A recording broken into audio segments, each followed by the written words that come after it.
안녕하세요. 저는 3학년 김신웅입니다. 이번 시간에는 경제학 분야에 대해 김성곤 선배님을 모시고 알아보도록 하겠습니다. 선생님, 안녕하세요. 예, 반갑습니다. 저는 77년도에 모교를 졸업한 김선곤입니다. 지금은 전북대학교 경제학과에서 학생들을 강의하고 있습니다. 선배님의 이제 학창 시절은 어땠는지 여쭤봐도 될까요? 예, 저는 학교 생활이 새님 생활이었습니다. 그저 학교하고 집만 왔다 갔다 하는. 그래서 특별히 학창 시절에 재미있었다든지 뭐 그런 것들은 별로 없고요. 대신 공부는 참 열심히 한 것 같습니다. 특히 저희들이 학창 시절이 자유스러워서 굉장히 학교에서 많은 것들을 배우고 익힐 수가 있었습니다. 선배님, 오늘은 그러면 어떤 것에 대해서 이야기해 주실 예정인가요? 예, 저는 대학에서 경제학을 공부했고 경제학이 어떤 학문이고 그리고 특히 후배님들이 관심을 가지는 대학 진로 그리고 취업 또는 사회에 진학한 여러 선배들의 생활을 되돌아보면서 그들이 어떻게 경제학을 공부했고 경제학이 사회에 어떤 영향을 미쳤는 이런 것들을 시간이 허락하는 한 많은 것들을 좀 같이 의견을 나눠보고자 합니다.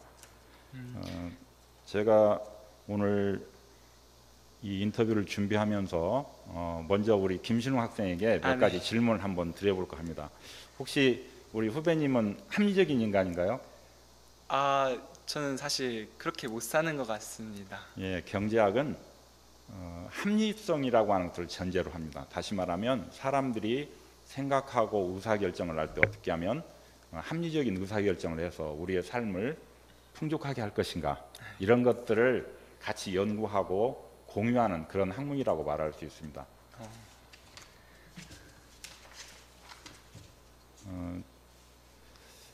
그러다 보니까 경제학이 굉장히 어렵고 또는 혹자들은 따분하다고 이야기를 합니다. 그렇지만 경제학은 사람과 사람 사이에서 일어나는 것들을 전제로 하기 때문에 매우 다양하고 그리고 인간적이고 그리고 좋은 학문이라고 그렇게 제가 감히 이야기할 수 있습니다. 멋있네요. 그러면 이제 질문으로 들어가 보도록 하겠습니다. 네. 먼저 경제학과에 진학하면서 궁금했던 게 경제란 무엇인지 경제에 대해서 좀 설명 부탁드려도 될까요? 예, 경제는 서양적인 사고하고 동양적인 사고가 조금 다릅니다.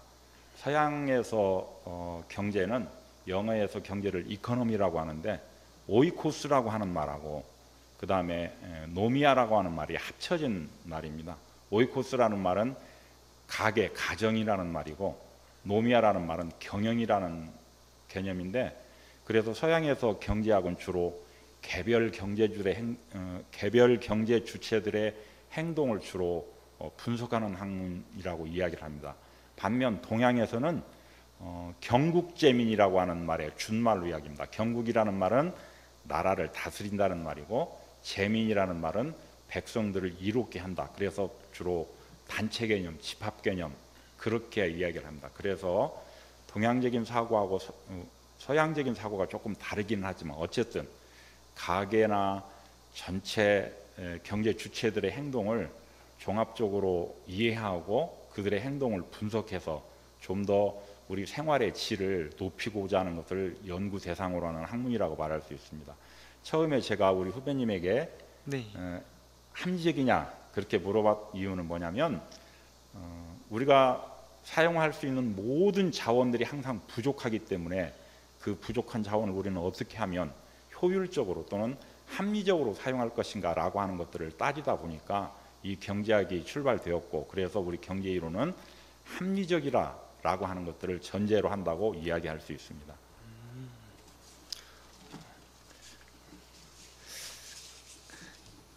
그러면 이제 이런 경제학과에 진학하려면 이제 어떤 능력이 요구되는지 궁금합니다. 경제학을 공부하기 위해서는 특별히 많은 것들을 요구하지 않지만 기본적인 자세가 매우 중요한데 첫 번째는 뭐냐면 합리적인 사고를 가지는 것들이 매우 중요합니다. 두 번째는 논리적인 사고가 필요합니다. 즉 경제학은 경제 현상에서 나타난 여러 가지 것들의 원인과 결과를 분석하기 때문에 그 인과관계를 많이 중요하게 따집니다. 특히 경제학을 공부하면서 제가 극복한 것 중에 하나가 뭐냐면 인과의 오류라고 하는 것하고 구성의 오류라고 하는 게 있는데, 예를 들면 인과의 오류는 까마귀 날자 배 떨어진다라고 하는 말을 많이 합니다. 중요한 것은 배가 떨어진 원인이 여러 가지가 있지만 혹자들은 까마귀가 날아간 것이 배가 떨어진 원인으로 그렇게 단정적으로 결론 지어지면 안 된다는 겁니다. 즉 배가 떨어진 원인은 바람이 불 수도 있고, 물론 까마귀가 영향을 미치는 것도 있겠지만 여러 가지 원인들이 있기 때문에 그런 원인들을 제대로 보고, 그래서 어떤 현상이 났을 때 그 원인이 무엇인가를 정확하게 따지는 그런 노력이 필요하다는 겁니다. 두 번째는 구성의 오류인데, 어느 한 면만 보고 그것들을 가지고 전체를 다 평가하면 안 된다고 합니다. 우리 코끼리 장님 코끼리 만지듯이라는 말을 많이 씁니다. 그 말은 어떤 현상이 있을 때 그 현상의 일부분만 보고 전체로 표현하면 안 된다는 겁니다. 그래서 나무도 봐야 되고 숲도 봐야 되고, 그러려면 넓은 안목과 예리한 관찰력이 필요합니다. 그래서 우리 경제학을 공부할 때는 논리적인 사고하고 또 하나는 넓은 안목, 세밀한 관찰력, 이런 것들이 필요하다고 이야기해 볼 수 있습니다. 원인을 정확히 파악하고 넓은 안목이 필요하다, 예, 그런 말씀 주셨는데요. 그렇습니다. 네, 이런 경작이 이제 어떤 직업에서 그런 필요로 하고, 이제 또 경작은 어떤 직업으로 주로 진출하는지에 대해서 궁금합니다. 예, 경제학을 공부한 사람들은 대개 금방 이 얘기한 논리적인 사고를 많이 습득 배양할 수 있기 때문에 주로 사회에서는 기획 업무, 그다음에 연구나 조사 업무, 그다음에 어떤 통계적인 처리를 하는 분석가들, 그리고 전체를 아우르는 관리직, 이런 여러 분야에서 활동할 수 있습니다. 이것은 정확성과 그다음에 예리한 분석력을 필요하는 것들이기 때문에 주로 경제학을 공부한 학생들이 많이 진출하는 영역이라고 우리가 이야기해 볼 수 있습니다. 경제학과와 경영학과에 있어서 취업은 어떻게 다른가요? 예, 먼저 경제학과하고 경영학과하고 학문적인 성격은 사실 비슷합니다. 그런데 좀 우스갯소리 들릴지 모르지만 경영학은 돈을 벌고 경제학은 돈을 쓰고 뭐 그렇게 이야기들 합니다. 그런데 그건 잘못되어 있는 생각이고요. 경영학이나 경제학이나 전부 전체 경제라고 하는 영역에서 그 파생된 영역이기 때문에 둘 다 비슷하고요. 취업도 비슷합니다. 단지 경제학이라는 과목은 좀 공부를 더 많이 해야 된다는 겁니다.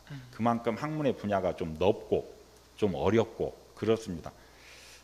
경제학은 아까 얘기한 대로 기획이나 조사, 분석, 연구 이런 것들을 주로 한다면 경영은 되게 관리직으로 많이 합니다.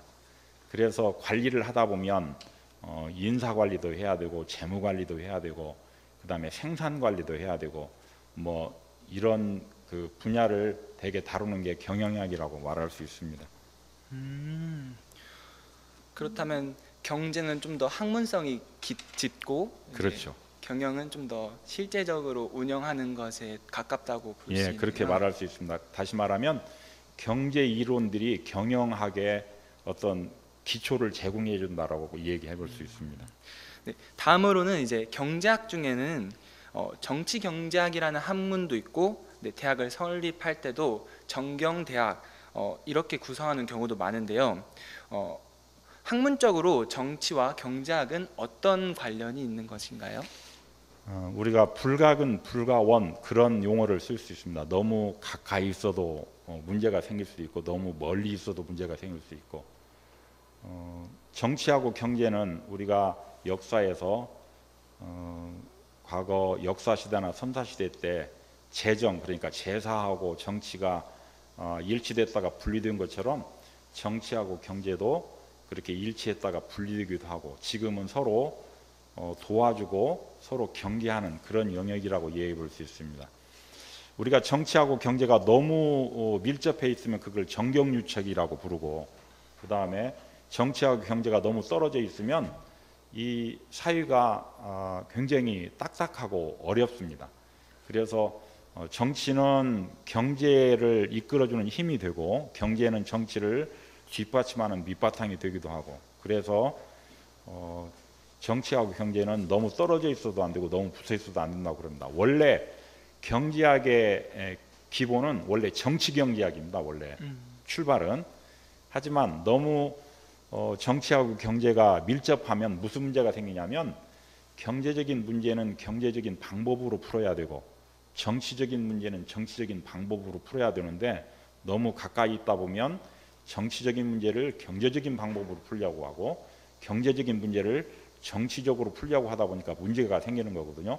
그래서 너무 떨어뜨리면 어떻게 되냐, 정치하고 경제가 각자 놀면 이 사회가 제대로 작동이 안 됩니다. 그래서 아까 제가 불가근 불가원이라고 표현한 것은 너무 가까이 있어도 너무 멀리 있어도 안 된다는 겁니다. 다시 말해서 정치와 경제는 서로 협력하기도 하고 너무 서로 경계도 해야 되고 그런 관계에 있다라고 말할 수 있습니다. 서로 협력하며 적당한 거리를 유지하는 것이 중요하다. 예, 그렇습니다. 말씀이시죠? 네. 이제 경제학을 배우면서요, 경제학 원론이라는 것을 먼저 공부하는 것으로 알고 있는데요. 이러한 경제학 원론이란 책이 굉장히 많은 사람들에 의해 만들어졌는데 이런 책들에 큰 차이가 있나요? 네, 차이가 분명히 있습니다. 그것은 경제 이론이 뚜렷하게 구분이 되기 때문에 그렇습니다. 우리 후배님이 많이 들어봤던 아담 스미스라든지 데이비드 리카도라든지 이런 분들의 주장들을 우리가 고전학파 이론이라고 부릅니다. 그 다음에 이 고전학파 이론들이 1929년도에 세계 대공황을 거치면서 그 이론의 한계가 노출되게 됐습니다. 그래서 그 고전학파 이론을 극복하고 새로운 현실에 맞는 새로운 이론을 만들어낸 분이 누구냐면 유명한 케인즈라고 하는 분입니다. 그래서 경제 이론이 크게 고전학파 이론과 케인즈 이론이라고 이렇게 대별이 됩니다. 어떻게 다르냐? 세 가지 면에서 차이가 있습니다. 첫 번째는 뭐냐면 고전학파 이론들은 대부분 정부가 경제활동에 간섭하지 않아야 된다라고 하는 무간섭주의입니다. 두 번째는 화폐는 단지 교환을 도와주는 도구에 불과하다라고 하는 화폐 중립성과, 마지막 세 번째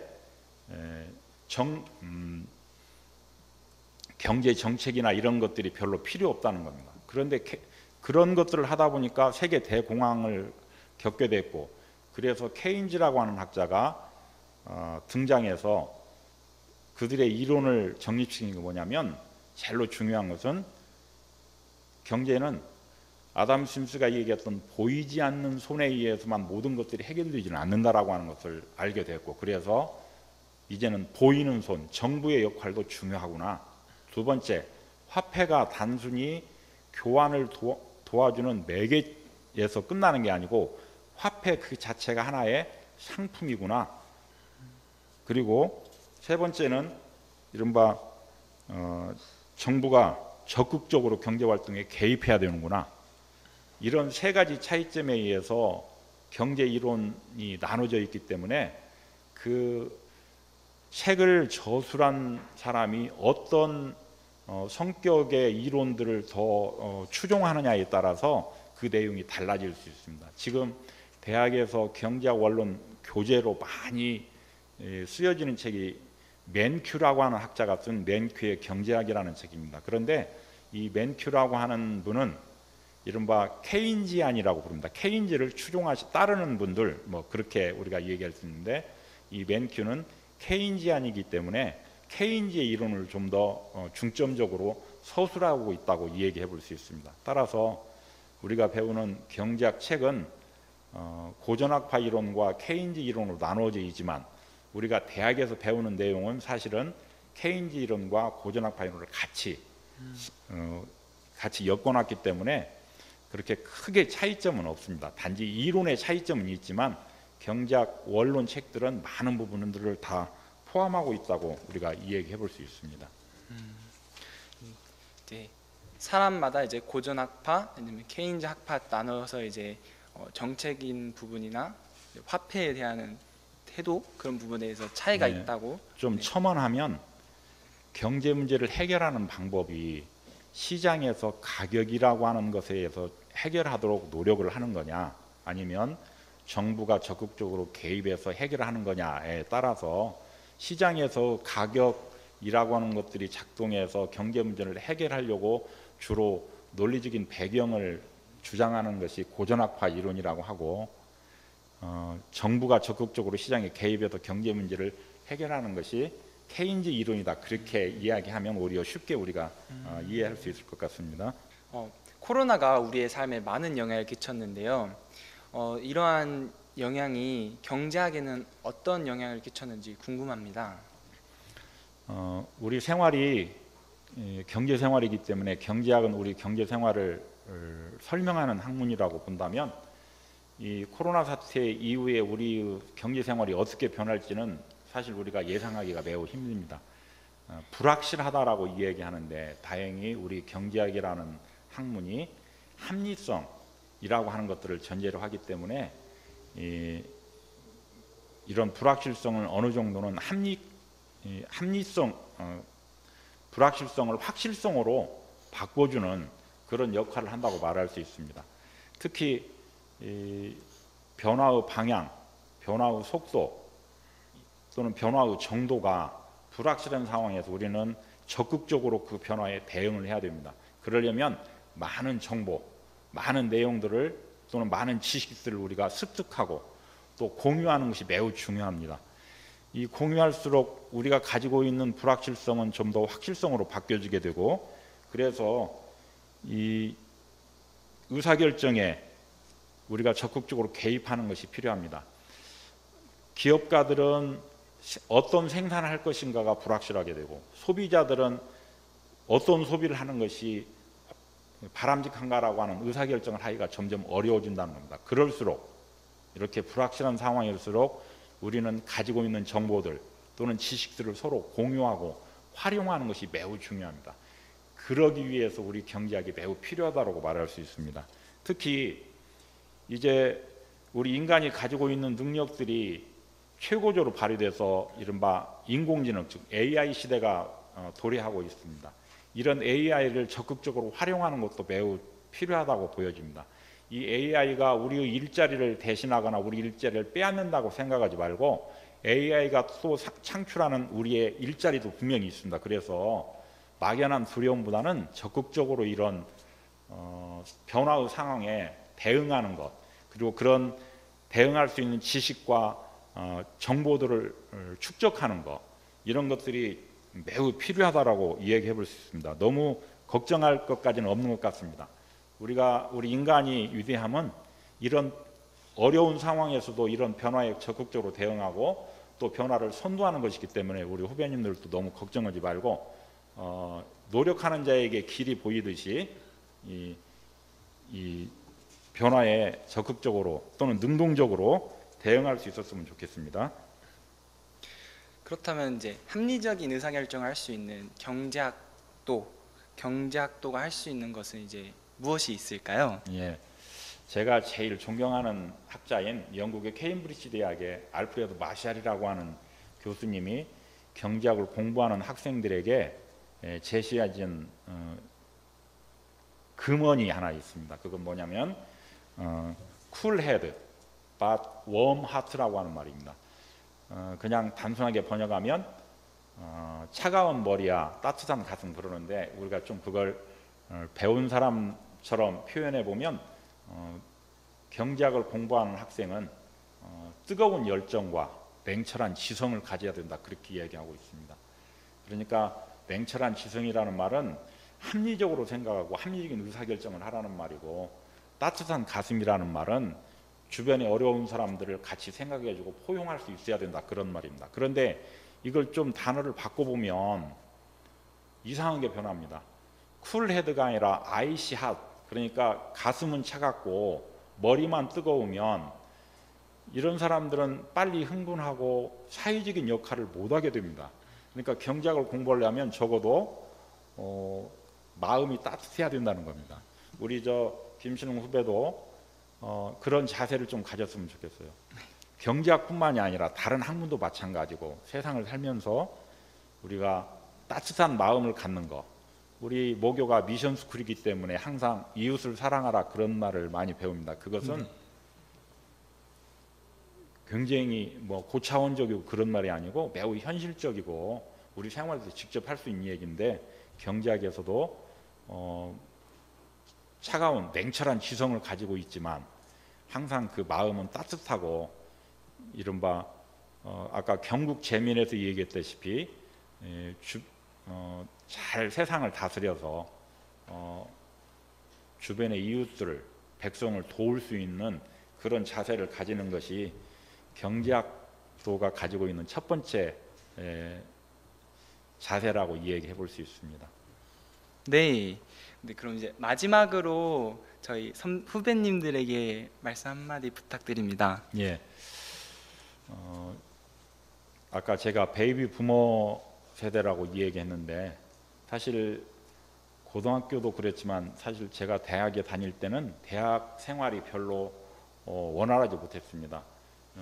대한민국이라고 하는 나라가 정치 경제적으로 여러 가지 큰 소용돌이에 있어서 대학을 제대로 다녀본 적이 없습니다. 그러다 보니까 공부할 수 있는 시간이 좀 부족했고, 또 여러 가지 사회적으로 어려움도 있었고, 그래서 우리 스스로 노력하는 모습들을 많이 배웠는데, 그런 와중에서 제가 다행스럽게 생각한 것은 책을 많이 읽을 수 있었다는 겁니다. 그래서 우리 후배님들에게 꼭 해주고 싶은 것 몇 가지가 있는데, 첫 번째는 뭐냐면 독서량을 좀 늘리라는 겁니다. 제가 대학에서 강의하면서 경제학 강의하면서 한 학기 동안 학생들에게 한 학기 동안 자기들이 사용했던 이게 부모님이 주신 용돈이나 아르바이트도 벌은 돈을 어떤 내용으로 썼는지 한번 기록해 보라고 그랬습니다. 일종의 가계부죠. 그런데 놀라운 사실을 알게 됐습니다. 교재 이외에 교양서적을 단 한 권도 사지 않는 학생들이 전체 학생들의 80%가 넘는다는 얘기입니다. 그 말은 책을 읽지 않는다는 거죠. 물론 요즘같이 휴대폰이나 무슨 태블릿 PC 뭐 여러 가지로 중요한 정보나 자료들을 탐색한다고 하지만, 기본적으로 책과 가까이 하지 않는 학습은 머리에 잘 남지를 않습니다. 그래서 어쨌든 책을 많이 읽어야 된다는 겁니다. 특히 전공 분야를 제외하고도 여러 가지 교양들, 예를 들면 여행기라든지 시라든지 수필이라든지, 또는 나와 전공이 맞지 않지만 다른 관심 있는 분야의 책들을 많이 읽는 것이 무엇보다도 중요합니다. 그래서 첫 번째는 독서량을 늘리라는 겁니다. 두 번째는 뭐냐면 끊임없이 상상하라는 겁니다. 우리는 상상의 날개를 펼 줄 알아야 됩니다. 그래서 내가 가지고 있는 지식과 정보들을 활용해서 내가 이런 상황이었으면 이렇게 하고 싶다, 또는 저런 상황이었으면 저렇게 하고 싶다라고 하는 그런 상상을 많이 해보라는 것입니다. 그래야 우리 삶이 좀 풍족해지고 우리 진로가 넓게 열립니다. 세 번째는 여행을 많이 다니는 겁니다. 여행할 때 남는 게 뭐라고 그러죠? 사진? 네, 그런데 제가 가지고 있는 생각은 조금 다릅니다. 여행할 때는 가능하면 조그마한 필기도구와 노트를 가지고 다니시길 바랍니다. 그래서 내가 느낀 감상을 적는 게 중요합니다. 사진은 갔다 왔다는 증거가 될 정도로 몇 장만 있으면 되고요. 내가 여행하면서 느끼는 감동들을 기록하고 그 감동들을 다시 반추해보는 그런 여행을 많이 하면 우리 삶이 좀 평화로워집니다. 마지막은 너무 연애나 스포츠, 정치에 너무 관심을 많이 가지는 현상들을 우리 주변에서 볼 수 있습니다. 문화라든지 예술이라든지 음악이라든지 미술이라든지 이런 것들에 좀 더 많은 관심을 가지는 것이 우리 삶을 정말 풍요롭게 하니까 어렵지 않습니다. 단지 우리가 관심을 안 가질 뿐이죠. 그래서 좀 이런 것에, 이런 분야에 관심을 가지고 우리가 생활을 하면 우리 삶이 좀 윤택해지고, 그래서 우리 생활이 좀 질적으로 높아가고, 물질적으로는 조금 부족할 수 있지만 우리 삶이 좀 풍요로워지는 그런 평안을 누릴 수가 있습니다. 그래서 너무 보이는 곳에 집착하기보다는 상상하고 여행하고 그 다음에 독서하고 그리고 그 감동을 기록하고 이런 과정을 거치면 우리 후배님들의 미래가 좀 더 제가 경험했던 것보다는 더 많은 좋은 쪽으로 변화하지 않을까 이런 생각을 해봅니다. 네, 책을 많이 읽고 많이 상상하고 여행을 통해 많은 감상을 남기고 정치와 예술보다는 문화와 그리고 예술에 관심을 많이 가지시라고 말씀드렸는데요. 그렇게 하면 좋겠습니다. 감사합니다. 오늘 이렇게 시간 내주셔서 정말 감사드립니다. 예, 감사했습니다. 네, 오늘 김성곤 선배님을 모시고 정말 많은 조언들을 얻을 수 있었는데요. 저는 특히 뜨거운 열정과 냉철한 지성을 가지고 공부하라는 말이 많이 기억에 남았습니다. 여러분들도 이제 이러한 영상을 통해 이 경제학을 준비하면서 많은 도움이 되었으면 정말 좋겠습니다. 감사합니다.